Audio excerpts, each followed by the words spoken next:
আজকের আন্তর্জাতিক শ্রমিক দিবস উপলক্ষে আয়োজিত আজকের এই বিশাল শ্রমিক সমাবেশের সম্মানিত সভাপতি, বাংলাদেশ শ্রমিক কল্যাণ ফেডারেশনের সংগ্রামী কেন্দ্রীয় সভাপতি, সাবেক সংসদ সদস্য, বাংলাদেশ জামাত ইসলামীর সম্মানিত সংগ্রামী নায়েবে আমির, সংগ্রামী জননেতা জনাব মৌলানা আনম শামসুল ইসলাম, আজকের এই বিশাল শ্রমিক সমাবেশের সম্মানিত প্রধান অতিথি, বিশ্ব ইসলামী আন্দোলনের অন্যতম প্রধান, বাংলাদেশ জামাত ইসলামীর সংগ্রামী আমিরে জামাত, বাংলাদেশের মুক্তিগামী মানুষের প্রিয় নেতা, সংগ্রামী জননেতা জনাব ডাক্তার শফিকুর রহমান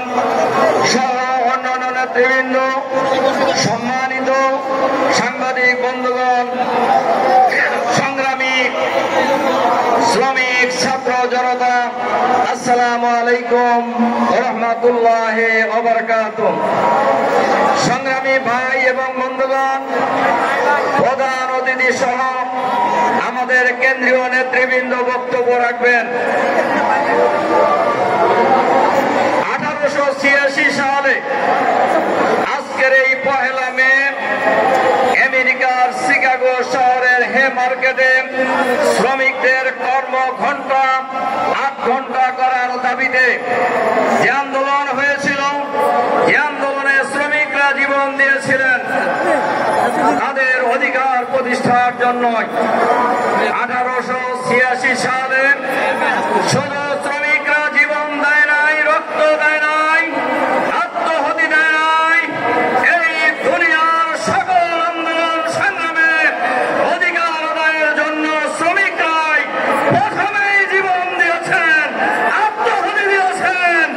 বাংলাদেশের এবারের জুলাই বিপ্লবে যারা শহীদ হয়েছেন তার প্রায় 80% মানুষ বাংলাদেশের শ্রমজীবী মানুষ।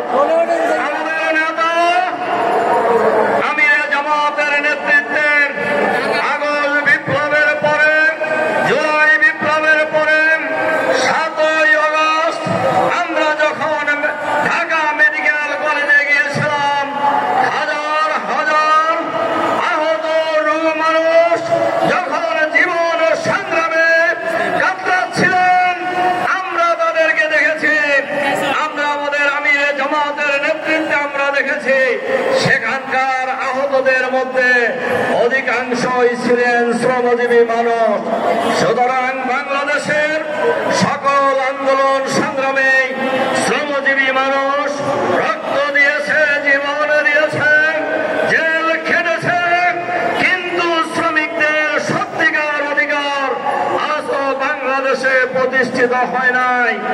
আমরা লক্ষ্য করি শ্রমিকরা বিশেষ করে বাংলাদেশের সবচাইতে বড় কর্মসংস্থানের জায়গা, সবচাইতে শ্রমজীবী মানুষের কর্মসংস্থানের জায়গা গার্মেন্টস ফ্যাক্টরিগুলিতে আমরা লক্ষ্য করি প্রায় আন্দোলন হয়। বিশেষ করে ঈদের আগে বেতনের দাবিতে, বোনাসের দাবিতে শ্রমিকরা আন্দোলন করে। আমরা এটাও লক্ষ্য করি ঈদ চলে যায়, শ্রমিকদের বেতন দেওয়া হয় না।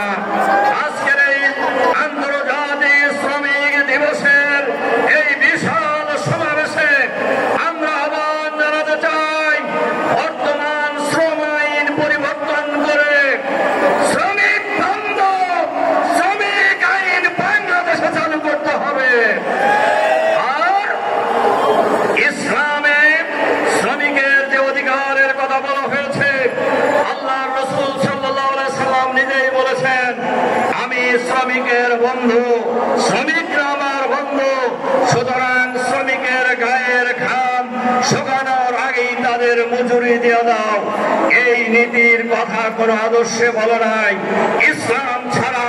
সুতরাং শ্রমিকের অধিকার যদি প্রতিষ্ঠা করতে হয়, ইসলামী শ্রম নীতি চালু করতে হবে। আর ইসলামী